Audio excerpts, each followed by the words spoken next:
Hey, Sam. Just, can you give us the update on how your shoulder is feeling and what the doctors have told you about, what's going to happen after the bye? Yeah, I think it's still a day-to-day process for me right now. Just making sure I do everything to get it healthy and ready to go as soon as possible.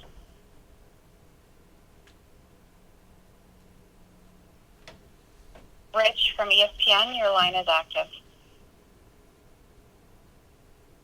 Sam, can you tell us, just speaking of the process you just alluded to, so what does the bye week look like for you in terms of treatment and rehab? And, is there a throwing regimen built in there? Could you just describe what's going to happen over the next 7 to 10 days?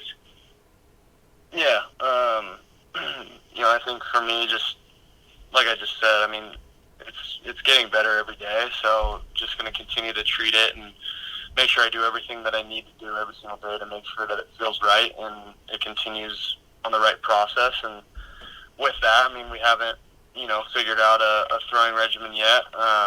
So I think just based on how it feels every day, I'm going to continue to let them know, and I'm sure they'll figure out what they want to do here shortly with throwing and building up to certain throws. Ask Sam a question. Press star 3. Connor from The Athletic, your line is active. Sam, at what point, I guess, during the week, Adam had alluded to how you tried to start throwing, there were some throws that you just weren't able to make. So from that point where you were trying to practice and weren't able to go, is this like a complete step back where it's kind of back to square one, where you're not throwing at all, you're just rehabbing, and then you're trying to work back up to where you were?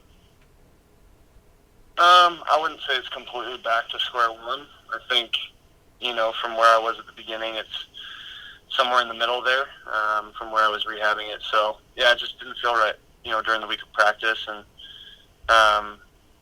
knew that, giving it a week or two would definitely be the best decision to make. And, it was a hard decision, but, went with my gut on it. And I think, this next week and a half, 2 weeks is going to be key to letting this thing recover and heal all the way so I can finish out the season strong. Brian from The Post, your line is active. Yeah, I know this might be tough in COVID times, but typically if you have an injury, you might go see Dr. Andrews or someone like that to get a second opinion. Have you been able to do anything like that? Have you been able to consult with anyone about your shoulder outside of the Jets team doctors? Yeah, I haven't been doing anything, I haven't been physically going anywhere and seeing anyone.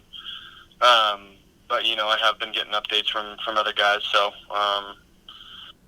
just doing everything that I can to make sure that I'm getting as many people's opinions, and, just making sure I'm doing everything the right way, making sure this thing heals correctly.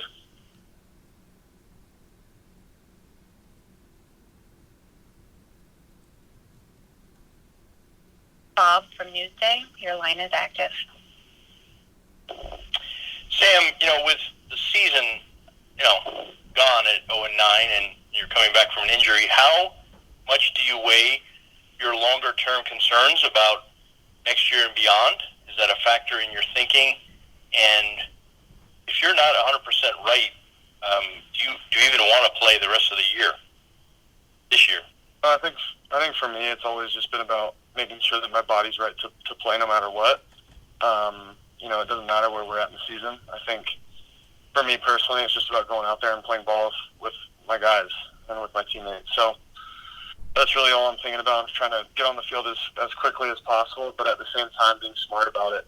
So that's really all I'm thinking about.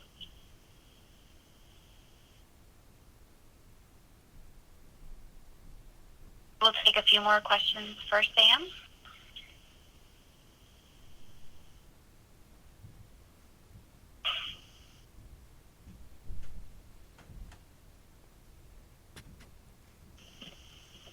Brian from The Post, your line is active. Sam, just in general, the team, after a loss like that last night, I'm sure the mood is not good today. How do you guys kind of take this bye week to regroup and make the most out of the last 7 weeks of the season?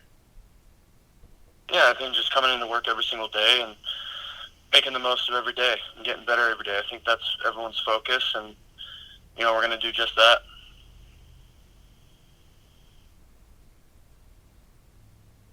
Andy from the Record, your line is active. Sam, just after a loss like that, as a captain, what is the mindset in the locker room? How are you guys kind of dealing with this? Because obviously this isn't where you want to be. And when you had a chance to win a game like that, I know you weren't playing, but as a leader, just what do you say to those guys after that kind of a loss? I mean, most of the guys,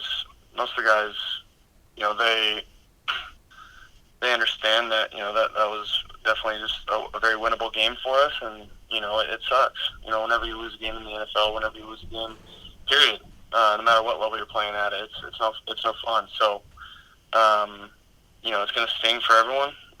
But again, like I just said, we got to come back in here today, learn from our mistakes, and continue to get better. That's all we can control right now.